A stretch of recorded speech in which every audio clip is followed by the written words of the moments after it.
first memory of being in a kitchen, and who were you with? I was with my mom when I was really little when I started baking. She was that mom who baked 30 kinds of Christmas candy every year in December. And out of 4 kids, I was the only one who cared about it. So I would do anything to stay up late and, get a later bedtime. So I was right there beside her, staying up till 10, 11, 12 o'clock every night in December that she would let me. Every year baking Christmas candy, and like everybody we knew got a paper plate full of Christmas candy. All the teachers, everybody at church, our in-laws, our neighbors, anybody who got a gift from our family got Christmas candy. That was what we did. Did your mom write those recipes down? She did, yes. She had her little recipe box and did the same things every year. Some of the things I do here that were her recipes are the wedding cookies and the pecan logs, and those were her candies, and also her chocolate cake and her chocolate meringue pie. So when I first started baking for the public, probably 80% of our recipes were from her, and things have just changed over the years. How much have they changed? A lot. Like those are the only 4 recipes I think that are still hers. Everything else have you've like tinkered with, or just added whole new things? We changed recipes, I guess, and added recipes and dropped recipes. It just kind of evolves over time. And the coconut cake really, I don't think it was hers because I don't remember her making the coconut cake too much. But there was a lady, Miss Pearl Hill, that lived in our neighborhood, and my mom kind of sat with her and cleaned her house and kept her company sometimes. I think she did it for $5 a week. Like it was more, just for the joy of doing it and helping her out than a job or anything. But I would go help at Miss Pearl's house sometimes, and she taught us how to make the coconut cake. So I remember Mr. Jamie, her husband, would crack open the coconut for us, and because that's really hard to do. It's really hard. No. It's like a hickory nut almost. It's just so hard to handle. But she taught us how to make her coconut cake, and that's a strong memory I have that my mom didn't remember until I wrote that story out a few years ago. She had forgotten that that's where we learned that recipe. Did you, when you say you helped your mom in the kitchen, would she like really let you cook? Or did that evolve as you got older, your level of involvement with it? I'm sure it evolved over time, but I remember, I was stirring caramel and doing complicated things. I learned how to make divinity. So yeah, she definitely taught me how to do it, how to check to see if you want to spin a thread when you're making divinity, and that means just let the sugar boil till it's hot enough. We didn't work with thermometers till it's hot enough to, you bring your spatula out and watch the sugar drip slowly, and eventually it drips slow enough that a whole string forms, and you want a 6 to 8 inch long string to form, and when it's ready. So she really taught me, exactly what to look for and how to do it. And certain recipes you can't stop stirring; you have to stir and scrape the bottom of the pan the whole time. So I was doing those recipes when I was really young with her, showing me how. When did you first start doing it by yourself? So in 5th grade, I had to do a demonstration speech, and Mike Carter's mama, Carolyn Carter, was my 5th grade teacher at Myrtle. And my demonstration was chocolate cupcakes, so I learned how to make that recipe by myself from start to finish. So I remember we made little cardboard eggs, and so I broke open the egg in my speech as I demonstrated how to make the cupcakes. And of course my mom was the cupcake mom, so everybody knew the chocolate cupcake and was waiting on her chocolate cupcakes, which we of course passed out at the end of the speech. Because all my classmates had eaten those at every party since 2nd grade when I started Myrtle. Who taught your mom how to cook or bake?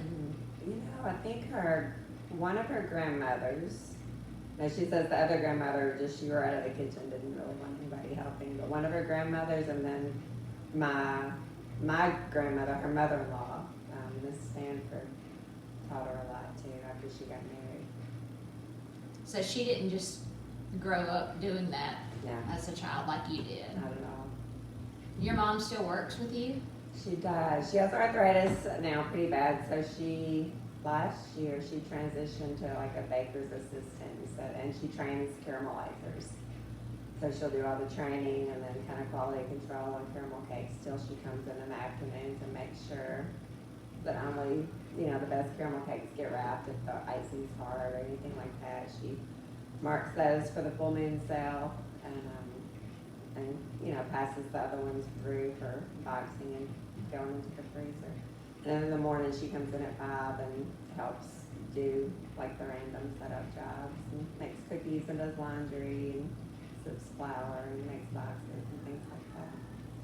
What are your most sentimental memories that are tied to food? Oh gosh. I have a lot of memories about the chocolate meringue pie. That's one reason I like making it, I think, is just I remember everywhere we went, my whole life, Mom had to kind of show up with the chocolate meringue pie because she was famous for it at church and in the family. So, and in my childhood memory, the meringue was just like this big, beautiful, amazing thing. So when I started making it at the bakery to sell, I just wanted a lot of meringue, and she kept saying, it's not gonna cook, it's too much meringue, you can't put that much on, you're never gonna bake it through, it's gonna be raw. And, I just kept on and figured out how to get the oven temperature and the time right so that it cooks, but she taught me on that. So your childhood memory was exaggerated from Yes. reality. Yes, totally. What did she say that it looked like? Were they just more normal size? Yeah, I was seeing her pie since then, and it's very different. And she puts more cocoa in hers, so now our pies are different. Like mine is not quite as rich as hers, and the meringue is much more grand. Did y'all do other types of cooking besides the baking? She was a great country cook, and still is. She has her recipes that we know we can count on at Thanksgiving every year. And God, like last year, every single dish was perfect. Like everybody commented on how good that meal was. But otherwise, when we were growing up, it was more just a country cook. We had a huge garden. Picking peas was my first job. We had an acre of black-eyed peas and a truck patch, if you will. So when we were kids, that's what we did in the summers for money and to stay busy, I'm sure. But so we had, frozen corn, frozen peas, just all that with lots of corn and peas and cornbread growing up. So she would can foods? Yes, Canned canned, vegetables. frozen, like canned tomatoes, canned green beans. My grandmother's vinegar green beans are amazing. I have her recipe, try to make those. Tomato soup from canned tomatoes, home canned tomatoes. You can't beat. All kinds of frozen corn, cream corn. I remember that's a big process, putting up cream corn. Now the stuff you buy at Walmart is pretty good. Like, it's pretty good replacement for that homemade frozen cream corn. I'll never do that again. When, just looking around in the kitchen here, you have a lot of, obviously vintage dishes, and I don't even know what some of those things are. Cake stands, and cake boxes, it looks like, and then mixers, and, how do you feel about some of these pieces that you have? And, how did you acquire those? I have an Etsy problem.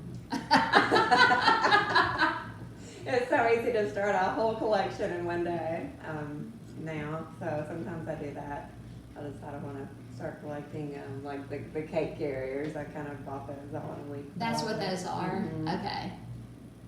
Those are cool. They're fine. I just So that was so you could take your cake to the church or whatever. right. But in reality, like my mom had one Tupperware cake carrier, and that's Yeah. the one that went everywhere. These are before your mom, though, Oh, right? yeah, I think so. Like 30s, 40s, 50s. When Those I are was decorating the loft for an Airbnb, I wanted to tie in the bakery as much as possible. Yeah. Tell me about this piece. So this is my prized heirloom from my mom. This is her chocolate meringue pie pan. She probably made other pies, but that's the main one. We did lemon pies too, I know. But this pie pan is, I think, 200 years old. If you look close, like you can't even count. It's like an old tree. You can't even count like the rings, you know, like which are knife marks here from how many times it's been cut and used. It's a 10-inch pie pan. Makes a beautiful pie. My mom's great-grandmother was gifted it as a wedding gift, whenever that was, in the 1800s for sure. And it was already used then. It was probably 100 years old then. It was an heirloom given to her. I love this pie pan. I keep it like locked up. I thought I lost it once and I about died. I didn't want to tell my mom. Turns out she borrowed it without asking. So that was a lot of drama for unnecessarily. But yeah. So those are knife marks. Yeah. Mm-hmm. Oh, that's cool. And like literally, you couldn't count them if you wanted to. That's really Those special. are straight. Yeah. But I mean, you could still cook in it today. Oh yeah. Yeah. Mm-hmm. Yeah. So on another like thread of this whole food related thing, you also, and maybe Etsy too, I'm not sure, but you also have a thing for vintage aprons. Mm-hmm. So tell me how that whole thing got started. Gosh, how did that get started? I don't really remember. Oh well, I think I found the seamstress first. I saw some cute aprons at an antique store in Tupelo.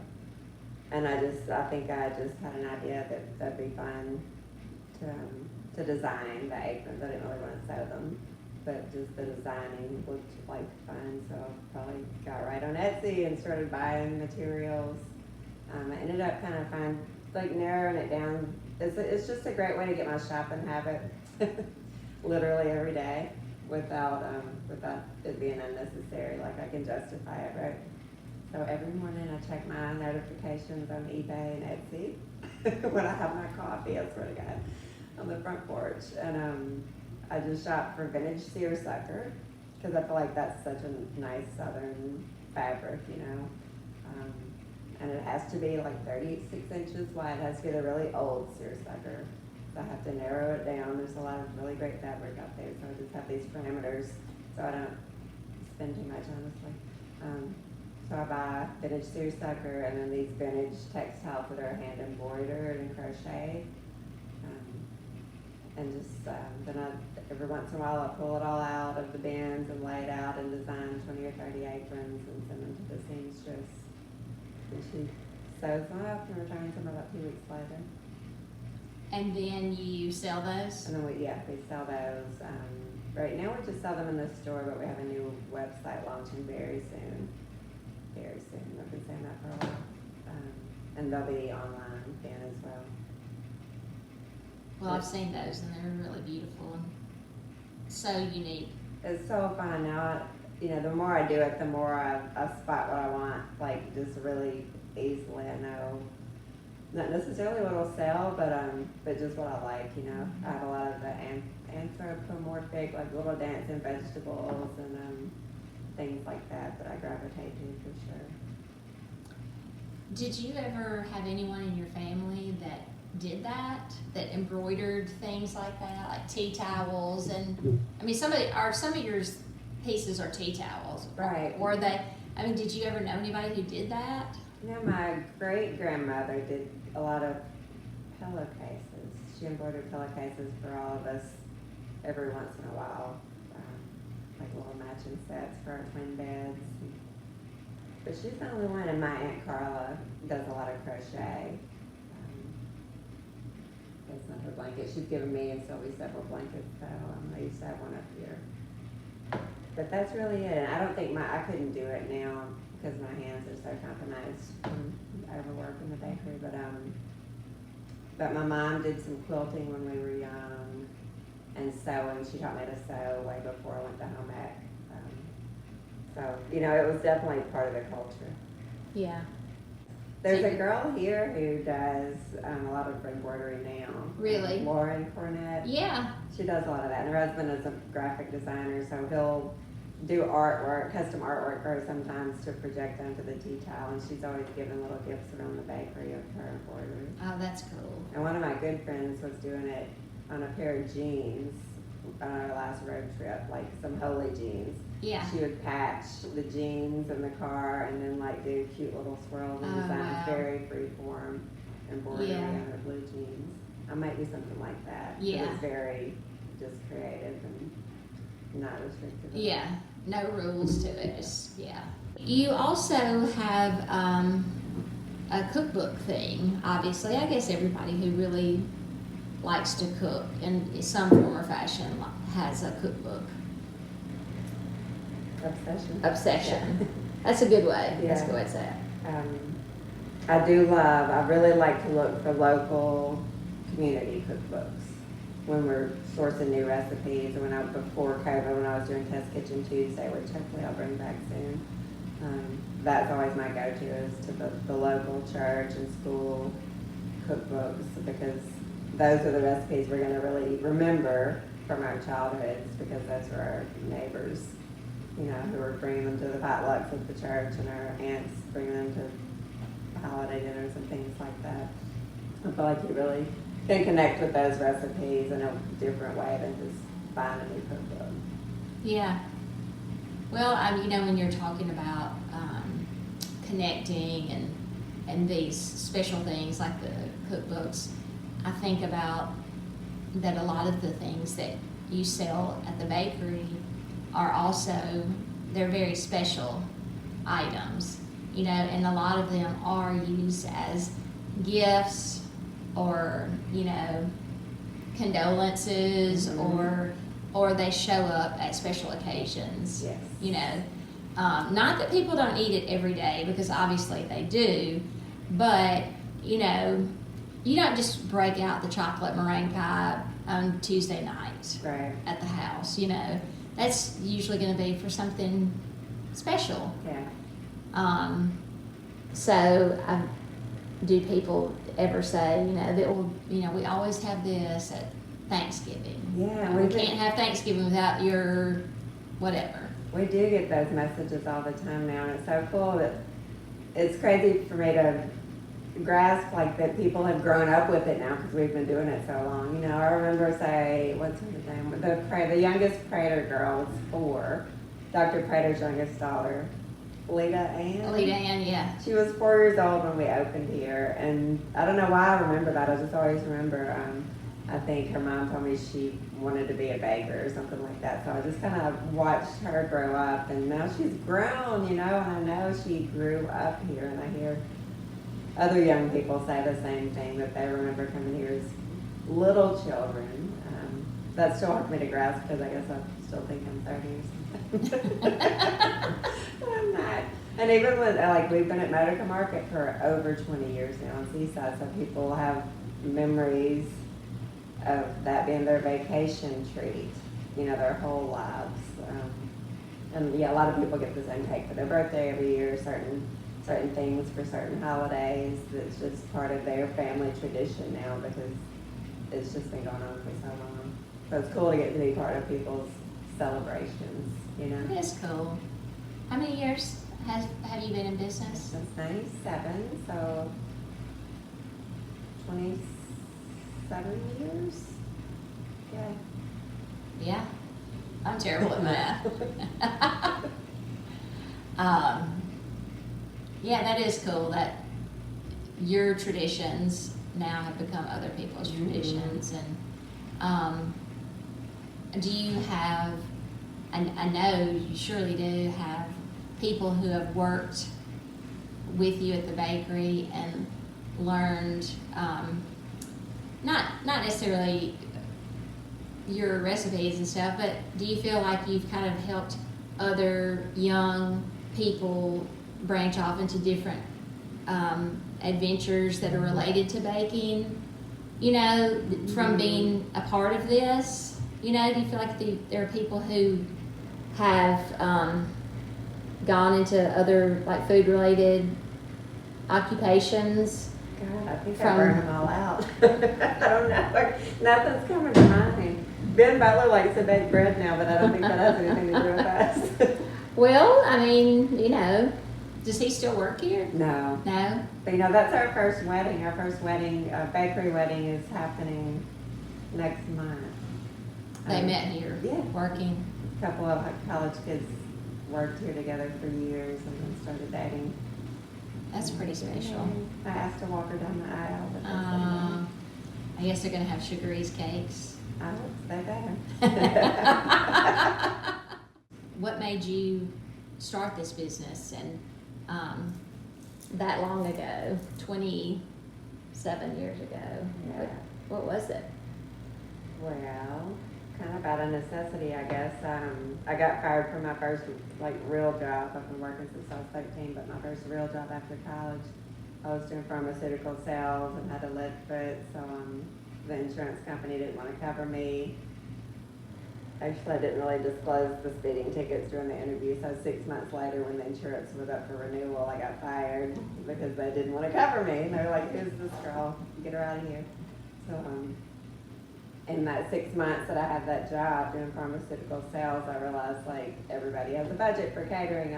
The doctors get fed lunches every day. So I just kind of worked up a price list and took it to the doctor's office and started catering. And of course I had a dessert menu on the price list. And I was 15 minutes late to every catering job, driving 90 miles an hour. That wasn't great for me, but I did it, and then I got another pharmaceutical sales job, and I dropped the catering and just kept the baking. So I just redid my price list to be only bakery items. Is that true? Yes. Sorry. And then I ended up getting back into sales. At some point, I think I dropped the catering when I got back into the bakery. I didn't want to ever be in that position again to just be at the whim of somebody to fire me. I needed more control over my career, basically. So I knew I could bake, and I enjoyed it, and just went in that direction with $200 at Sam's and a little calligraphy pen. And I rented the calligraphy book from the library to save money and bought a pen and wrote a price list, and literally just started one cake at a time for whoever would order. And then about a year into doing that, got my first wholesale account. And that was really kind of the light bulb moment. There was a little yogurt store in Tupelo that wanted to order 10 cakes at a time. And I was like, I could do this. I could find 10 stores like this, Yeah. and then take it to a distributor. And then I sell 100 cakes to the distributor, and they deliver. So that's exactly what I did. I just started hustling to get some wholesale accounts, and it was 90% wholesale when we opened this retail space in New Albany downtown. What year was that? 2001, Wow. September of 2001. We were up here when 9/11 happened. We were here getting ready to open. It's kind of hard to remember it not being here. Yeah. It's kind of hard to. I don't really know what was here before. This was the old gray drugstore, the one we're in. So I think there were a couple of businesses between us. Okay. Sporting goods store, maybe some short-lived businesses. It seems like the gray drugstore was there for 50 years maybe. Okay. That's what's on the handle, right? Yeah. Okay. Yeah. Okay. And back in the day, I don't remember, but back in the day, they had a soda fountain up front. So it's kind of cool going back into that vein, soda fountain, with desserts and milkshakes that they used to serve here. That was a little full circle. Yeah. You said that your first wholesale account was 10 cakes, was an order of 10 cakes. So I know that you cook different cakes on different days. But so on average, is there an average amount of cakes that you do a day? Yeah, so we do 300 or 400 cakes most days. It does depend on the flavor. We do fewer cakes, 180 is a rainbow cake day. It's 5 layers and just a bigger process. But For the other cakes, strawberry, chocolate, red velvet, we can do 300 or 320 a day. And then we're always doing caramel every day. That's 35 to 50 caramel cakes a day. If we make pound cakes, we do 90 most of the time. So like it's a big production, but they're not big batches. Like we're working in 30 quart mixers, which sounds big probably to home bakers, but it's really not. So we have 5 ovens and we load 15 cake layers in each oven about 4 or 5 minutes apart when production is running. And it runs on like a factory line basically. So you got one person mixing, one person putting, like depositing the batter into the pan, somebody else pulling it out of the oven, and somebody else covering the hot layers and putting them on a rack for the icers. So that's a 4-person line, the bake line. And we'll run it usually at 6 hours a day. Clean up. Gosh, how long did it take you to figure out that? I mean, that's quite different from your mom making 30 cupcakes in the kitchen. Right. It just has evolved over time, you know, honestly. Yeah. Good thing you didn't go from just one cake to Yeah. 900 or whatever. Yeah, so You know. thankful. I think we probably had 2 big ovens when we started, and 2 little ovens, like 2 home ovens. We were working with those for a long time after we started here. It wasn't set up very well, it was kind of crazy, but now it does flow better. We're more aware of how to make it flow and the processes to get the results we want and how to, I mean, we still have handwritten notes on all of our recipes because there's constantly like little tips and tweaks that get added to make it easier for new people to learn it and to be clear about what we're trying to say. I would imagine that the life of a person working in the bakery, I mean, that's a hard job. It is. On your body, in your hands. You know, social media, I don't know what it has done for Sugaree's Bakery, but I personally love to watch the videos from your kitchen. But as I'm watching it, I'm thinking, man, I bet their hands were so tired. Yeah, and shoulders and backs and feet. Yeah, it's really manual labor. Yeah. Yeah, but it's beautiful to watch, and I would imagine that anybody, you know, when I'm watching it, I think about how many people have watched that video, and I think, and that's right there. I can go look in that window and see them doing that right here in this town, and I don't know how many views you've gotten. I'm sure some are ridiculous. But, you know, it's just kind of cool to think that that's right here in our little town, you know, and there's so much more to it than most people in this town know. Yeah. You know? I mean, even when I interview people, they generally have no idea, like, the volume that we do, you know. Yeah. Like 300 cakes a day, that's 900 layers that go through the oven the day before. It's a lot. Yeah. And it does wear your body down, but we try to constantly, or, you know, we try to, when we can, upgrade machines that make it easier for us, like the icing machines, which you can see on TikTok. We do a lot of videos on TikTok that show back of the house stuff, not just a picture of the finished product. Those icing machines are a godsend. It's unifiller.com from Canada. They're so cool. Because before we had those, everybody had carpal tunnel. And then now, like, I hardly ever hear that being a problem. So we try to do things that take the pressure off of our hands, but don't take away any of the homemade techniques or, you know, processes. Yeah. Yeah, you're trying to protect your employees. Yeah. Yeah. Did you submit a recipe to that cookbook? I did. I have to go back and look and see. I know one of the recipes that we put in Worth Savoring was the chocolate biscotti recipe, which was on my original menu when I first started baking. We don't make it anymore, but I still have the recipe on file somewhere, I'm sure. I know we submitted that one, and I'm sure there were some others, but I can't remember right now what they are. That whole community effort to put that recipe book out, cookbook out, recipe book. it's been interesting to hear all the different perspectives of people who had, you know, different kinds of involvement or memories of it happening.